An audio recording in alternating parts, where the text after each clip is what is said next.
Hi everybody, it's Lisa from SuttonsDaze, and today is day 21, the 21st of September. Can you believe it already? September is National Preparedness Month, and this month we're bringing you a video every day in an attempt to inspire you to become more prepared in your day-to-day life. Today we're going to discuss bug-out bags. This is going to be a real high-level overview, okay? Because bug-out bags are unique to each individual, but these are some things that I think most bug-out bags should have in them. Okay, are you ready? Set, go. Bug-out bags are individual. They're not meant for more than one person. It's each person gets their own bug-out bag, okay? Or leave home bag, or leave home kit, or whatever you're going to call it. So this is going to be based on that number, okay? So the first and most important thing is water. Water's the most important thing, no matter what. So on average, you're going to look at about a liter of water per person. So you're looking at 3 days in a bug out bag. So 3 liters of water is what you're going to be able to, what you're going to want to be able to keep in your bug out bag. Okay. There's a couple other things that you're going to want. Excuse me, because this list is amazing. You're going to want collapsible water bottles if you can find them. Those are very, very helpful. Or hard water bottles. They'll take up a little more space, but they're sturdy. You know, nothing's going to happen to them. You're not going to risk your water. If you have canteens, even better. Every time I see one at a garage sale, some retired Boy Scout, okay, I grab canteens. So I know we've got 2 or 3 of them around here because those make nice portable water to throw over your shoulder that are not necessarily sitting in the bag. Water filter or purification, okay, so a life straw. Now, technically, for each bug-out bag, I would prefer 2 life straws per bug-out bag because that way you've got yours, and if anything happens to it, you've got a backup. Backup's important, but you don't want to overburden your bag at the same time. Next is food and a way to prepare that food. So you want to look at protein bars, energy bars, that kind of thing. You know, the chocolate ones are going to take a hit in the warm weather, so be conscious of your circumstances, your areas, and what will survive in a bag, you know. Some kind of like MRE, freeze-dried food, you know, some kind of meal like that in your bag is great. You want a, what are they, spork. That's what they call them, a spork. you want a utensil to eat with. Preferably one, which is why a spork is best because it's, you know, both incorporated. A can opener. So one of those, what are they called? P38 can openers are phenomenal to have. I'll put a link in the description box below. They take up so little space, honestly. They should be in your handbag or your car kit or anything. Anyway, I highly suggest multiple of these in just about every kit. Some kind of cooking pot that you can cook in. Again, you know, retired Boy Scouts, I end up finding those mess kits from the Boy Scouts at garage sales and thrift stores for like $1. And you can use those to not only eat in, but also to cook in. Those are very, very handy. And if you're lucky enough to find one that's intact, then it has everything you need, you know, a cup, a utensil, and everything. Some kind of like pot scrubber. It can be a metal one or a plastic one, doesn't matter. Some kind of portable stove. So those little butane, what are they called? Canisters? Yeah, you know what I'm talking about. You know what I'm talking about. One of those. Those are handy to have, and because they're resealable, you know, it's much easier to deal with. Okay, next we're going to touch on clothing. Now this is something that's going to be really dependent on where you are, what season it is, and everything else. But you want to look at layering, okay?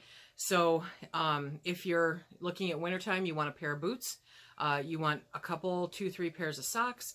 You want pants. You want long underwear. You want a t-shirt. You want a sweatshirt. You want a hoodie. And you want a coat.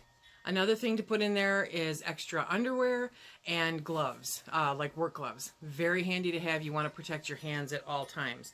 So a rain poncho is also another thing to do. You want to keep the wet off of you at any time that you can. Shelter and bedding. Okay, so some kind of small tent or a tarp that you can turn into a tent. A roll-up sleeping bag, you know, some kind of easy-to-do sleeping bag. If you're in a colder climate, it's going to be a bulkier bag, but you can find them nowadays where they're not quite as bulky, but still guaranteed up to X number of degrees below zero, you know, or you could just do with a fleece roll up. If you're in a temperate climate, you know, that's very handy to have. A wool blanket is also a nice addition. Next is a heating source. So tinder is normally pretty easy to find depending on where you are, but maybe you want to keep just a little packet of it in your bug out bag. Additionally, you want a way to light that tinder, so some kind of lighter or matches or one of those matchsticks, you know, that you can, you know, flint kind of thing. Those are very handy.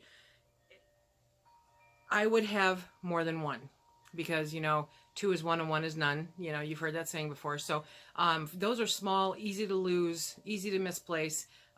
Sometimes they can malfunction. You never know. So I would put 2 of those in your bag. They don't take up any room, kind of like the can opener. First aid. First aid, you can't get anything, you know, for a bug out bag, you have to be very portable. So you're looking at a basic first aid kit. Insect repellent is really big, and some kind of mylar mylar blanket is very helpful. Also, when you're dealing with first aid, if somebody's injured or something, you want to be able to cover them up and keep them warm. So a mylar bag is very helpful with your first aid kit. Next is hygiene. Hygiene, oh boy. Okay, so wet napkins, some kind of wet wipe kind of thing. You know, they sell them in small packets at the Dollar Tree. Easy peasy. Hand sanitizer, small or big. You know, you don't want too big, but the small ones. And like that 3-pack, I got that 3-pack of small ones at Dollar Tree for $1. Easy. Some kind of all-purpose soap. Fells Naphtha is really, really good. Some kind of mirror, just a small one so that you can see, you know, what you're dealing with. A small towel. You can even get those towels that you can dunk in water that come in the tablet size. Sometimes people refer to them as, you know, the toilet paper, but they're more like a hand towel. Yes, they will work as toilet paper too. Once you wet them, you know, that's fine. But they're just like a small, like a Alka-Seltzer kind of tablet. And once you add water to it, whoosh, and it's a great little thing. Travel toilet paper. If you want to do with the rolls, you know, stick to 2. I wouldn't go more than 2. Flatten them down so that they fit and take up less room. Toothbrush, toothpaste, a small shampoo, you know, that's always very helpful. Any kind of other basic hygiene necessities, floss. Floss is always very good to have on hand. So that's a great thing for a bug out bag too. And floss is multi-purpose. You can use that for a whole bunch. Next is tools. You don't want a big toolkit. You just want a basic toolkit, okay? So you're looking at a survival knife, a multi-tool like my Leatherman tool, or a small machete. Ooh, that axe. That axe would be awesome for a bug out bag. That axe is awesome for anything. Who am I kidding? So that would be the basics for a toolkit for a bug out bag. Next is lighting. You want some kind of transportable lighting, okay? A flashlight, some glow sticks, mini LED lights, candles, batteries, mini keychain lights even. Some of those are amazingly bright. So, and also one of those headlamp ones. Those are great because they keep you hands-free. We use them all the time around here in the wintertime, especially because it gets dark so early. If we're going out and taking care of animals, we just strap one of those on, and it leaves us hands-free to be able to deal with the weather or predators or anything else. So highly recommend some of those. And they're not very expensive at all. They're remarkably inexpensive. Next one is communications. So nowadays, who doesn't have a cell phone, right? So you've got your cell phone. Have a crank charger. Don't rely on the, one that you have to plug in. You want a charger that you can crank, and that little radio that I put a link at a previous video, I'll put a link down below again, is not only a radio, so it's great for communications, but it's a flashlight and a charger for your phone, and all you have to do is crank it. So it's a great thing to have. Those are your communications for your bug out bag. Now we've just got some extra things that come in handy for traveling, like say maps of the area that you're in, a compass, maybe a roll of quarters just in case. Quarters are always necessary. Some kind of notepad or pencil, a whistle. Whistles are handy. And if you're into it, some of the silver coins or something that you can keep in there in case money as we know it today is not, usable anymore. That's really great. Self-defense is another thing to think about, and something we'll talk a little bit more about later in the series. But for the case of your bug out bag, some basic self-defense items.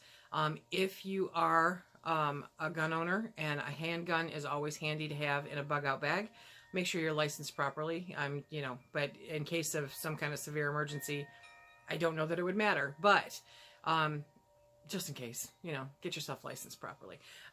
Pepper spray. I've got my little pepper spray. When I took Phil to the emergency room downstate, much more populated area, I had to go through a metal detector. They actually took my pepper spray from me.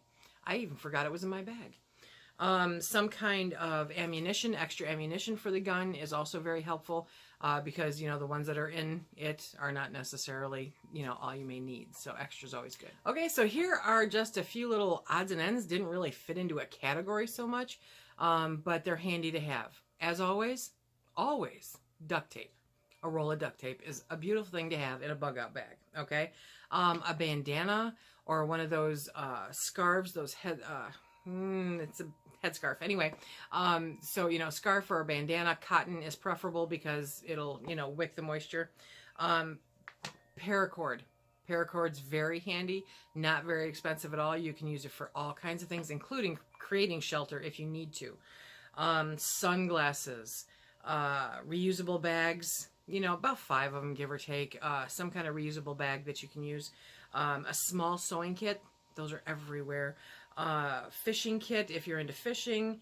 If you don't know how to fish, then a fishing kit's not going to do you any good, so don't put it in your kit, okay? But if you take the time to learn just basic fishing skills, it's a handy thing to have. We have binoculars in 2 out of 3 of our cars. And the reason it's not in the other one is because there's no reason for it to be there. It's kind of the wood delivery truck, okay? We love having binoculars in our car. Even if there's not an emergency, they always come in handy for checking things out at a distance, whether it be wildlife or weather or anything like that. So a decent pair of binoculars in your kit is very handy. Basically, that's like the real generic bug out bag master list, okay? You can enlarge that to meet different things that you need.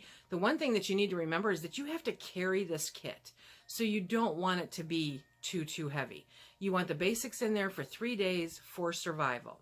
So if you have to get from here to there, if you have to leave where you are, you need 72 hours worth of stuff in there, minimum, to be able to survive no matter where you're at, what the conditions are, what the circumstances are. So I hope this list was helpful. I'd love to hear what you would add to it. I'm sure Jump Off A is going to really expand on it. But be sure to come back and check out the comments because the comments are always phenomenal in the series. They're great. They give you ideas that I didn't give you and that you may not have heard or thought of. Remember, if you like what we do here, please hit that like, subscribe, and share. Check us out on Instagram and Facebook. And until the next time, be safe.